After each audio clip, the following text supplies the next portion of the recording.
নমস্কার বন্ধুরা, আজকে চলে নিয়ে এসেছি কাঁঠালের বড়া রেসিপি। তো চলো বন্ধুরা, আমি কিভাবে করলাম তোমাদের দেখাচ্ছি। এই যে দেখো, বাড়িতে যদি পাকা কাঁঠাল আসে কিংবা বাড়ির গাছের কাঁঠাল, যেটা হয়তো বুঝতে পারলে না যে এমন মজে গেছে কাঁঠালটা যেটা খাওয়াই যাবে না, আর এক একটা কাঁঠালে কিন্তু অতিরিক্ত গন্ধ থাকে। তো কিছুটা গন্ধ অনেক সময় ভালো লাগে, আবার অতিরিক্ত গন্ধটা ভালো লাগে না। তখন কি করবে তোমরা, যদি এরকম কোনো কাঁঠাল হয়, পয়সা দিয়ে জিনিস কিনে আনলে আর ফেলে দিতে কষ্ট হয়, তখন কি করবে? তখন আমি যেভাবে করেছি তোমরাও সেই একই পদ্ধতি ব্যবহার করতে পারো, মানে কাঁঠালের বড়া রেসিপি করতে পারো। আর এর জন্য কী করতে হবে বলো তো? পাকা পাকা কাঁঠালগুলোকে এই যে দেখো প্লেটে নিয়ে বীজগুলোকে ছাড়িয়ে দিতে হবে। হ্যাঁ, বীজগুলোকে ছাড়িয়ে দিয়ে তারপরে কি করতে হবে, তারপরে সব কাঁঠালগুলি নিয়ে এই যে দেখো নিয়ে নিয়েছি। এর মধ্যে যেহেতু একটু একটু শক্ত আছে গোড়ার দিকে কাঁঠালের, তো সেই কাঁঠালগুলোকে এবার একটু ভেঙে নেব। হ্যাঁ, যেহেতু এই কাঁঠালগুলো অতিরিক্ত নরম, তো আমি এখানে মিক্সি ব্যবহার না করলেও চলবে, হাত দিয়ে জাস্ট একটু সেগুলো একটু ভেঙে নিলেই হয়ে যাচ্ছে। আর যদি মনে করো তোমরা যে একটু শক্ত আছে কাঁঠালগুলো, তাহলে তোমরা কিন্তু মিক্সিতে পেস্ট করেও নিতে পারো। তো দেখো, আমাকে মিক্সিটা ব্যবহার করতে হয়নি, হাত দিয়ে হয়ে গেছে। দেখেই বুঝতে পারছো কাঁঠালগুলো কতটা নরম।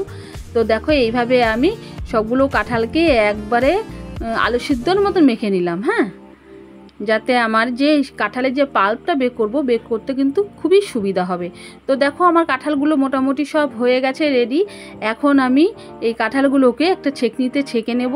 তার জন্য একটা বাটি ব্যবহার করব। বাটিটা নিয়ে নিয়েছি, তারপরে আমি ছেঁকনিটাও দিলাম।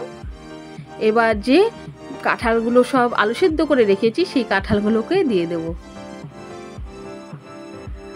যেহেতু অতিরিক্ত নরম ছিল, ওর জন্য আমাকে বেশি কষ্ট করতে হয়নি, একটুতে হয়ে গেছে। এই দেখো পুরোটা ঢেলে দিয়েছি। এবার আমি এই ছেঁকনির মধ্যে দিয়ে হাতা দিয়ে এই দেখো এই পাল্পটা বের করে নিচ্ছি, যাতে কোনো আঁশ থাকলেও সেটা আর পড়বে না, আর মসৃণ হবে। আর কাঁঠালের যে বড়ার রেসিপিটা করব, সেটা করতেও সুবিধা হবে। এর জন্য আমি এভাবে ছেঁকে নিচ্ছি। তোমরা যদি চাও সেটাকে পেস্ট করেও নিতে পারো। পেস্ট করলে যদি দেখো যে না কেমন একটা আছে, তাহলে তোমরা এরকম ছেঁকেও নিতে পারো, না হলে পেস্ট ভালো করে করলে না ছেঁকলেও চলবে। তো ভালো করে দেখো আমি সব কাঁঠালটাকে কি করছি, দেখো কি মসৃণ হয়ে বেরোচ্ছে। এবং এটাকে আমি একদম ছেঁকে নিচ্ছি, যাতে একটুকু, এই দেখো একটুকু থাকলো না, পুরো যে আঁশ একটুখানি ছিল সেটাই খালি ছিল। আর এই যে বাদ বাকি পুরো এই কাঁঠালটা পামটা বের করে নিয়েছি। এবার চলো এর মধ্যে কি দেবো বলো তো? ময়দা দেবো। হ্যাঁ, তোমরা যদি চাও এর মধ্যে আটাও দিতে পারো, তোমাদের ইচ্ছে। তোমরা ময়দাও ব্যবহার করতে পারো কিংবা আটাও ব্যবহার করতে পারো। আর কাঁঠাল যেরকম মিষ্টি হবে, সেই পরিমাণ মতো অবশ্যই মিষ্টিটাও কিন্তু তোমাদের ইচ্ছে মতনই হবে। কাঁঠাল যদি অতিরিক্ত মিষ্টি হয়, তাহলে চিনির পরিমাণটা স্বাভাবিক একটু কম লাগবে। আর যদি মিষ্টি কম হয়, তাহলে চিনির পরিমাণ বেশি লাগবে। আর আমি একটু এখানে যেহেতু কাঁঠালে একটা আলাদা একটা ফ্লেভার থাকে, সেজন্য বলতে পারো যে একটু মৌরি দিয়ে দিলাম। আর দিলাম এর মধ্যে কি সুজি। হ্যাঁ, তোমরা কিন্তু সুজির জায়গায় চালের গুঁড়োও ব্যবহার করতে পারো। আমার এখানে চালের গুঁড়ো রেডি করা ছিল না, জন্য আমি এখানে সুজিটা দিলাম। সুজিটা দিলে যে মুচমুচা ভাবটা সেটা হয়। আর একটু সামান্য পরিমাণে একটু নুন দিয়ে নিয়েছি। এবার আমি ভালো করে এই মিশ্রণটাকে ভালো করে মেখে নেব। তবে হ্যাঁ, এর মধ্যে কোনো কিন্তু জল কেউ দেবে না। কাঁঠালের যে জলটা আছে পাল্পে, সেটা দিয়েই মাখা হয়ে যাবে। এর মধ্যে কোনো জল ব্যবহার হবে না। এই যে দেখো ভালো করে মেখে নিচ্ছি।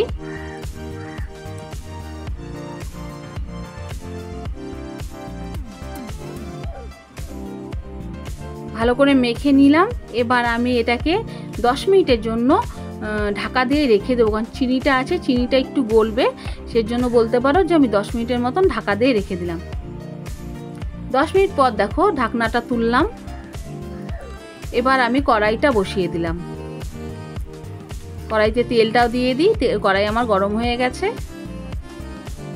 আমার এই ভিডিওগুলো তোমাদের কেমন লাগছে তোমরা কিন্তু অবশ্যই কমেন্ট করে কমেন্টের মাধ্যমে জানাবে। আমি কিন্তু তোমাদের কমেন্টে অপেক্ষায় রইলাম। এই যে দেখো ঢাকনাটা তুলে ফেলেছি, সাথে কি নিয়েছি, একটু বাটিতে জল নিয়ে নিয়েছি। বাটিতে জলে হাতটা চুবাবো এবং এই কাঁঠালগুলো, তাহলে কি বলো তো, আমি যখন কড়াইতে দেব খুব ভালো হয়ে পড়বে, না হলে হাতে লেগে থাকবে। আর আমি যদি বারবার যদি হাতে জলটা দিয়ে তারপরে দেই, তাহলে হাতে আর কিন্তু লাগবে না, খুব সহজেই কিন্তু দিতে পারবো।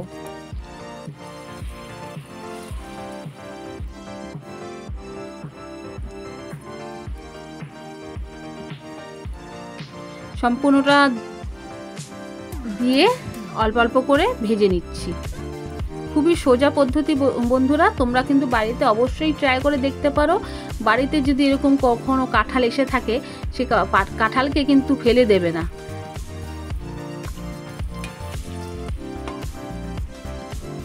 আমরা সবসময় চেষ্টা করি ঘরের যা জিনিস আসে তা ফেলে না দিয়ে কিভাবে কি কাজে লাগানোর চেষ্টা করি, সেভাবে মা ঠাকুমারা কিন্তু আমাদের এভাবে শিখিয়ে এসছে।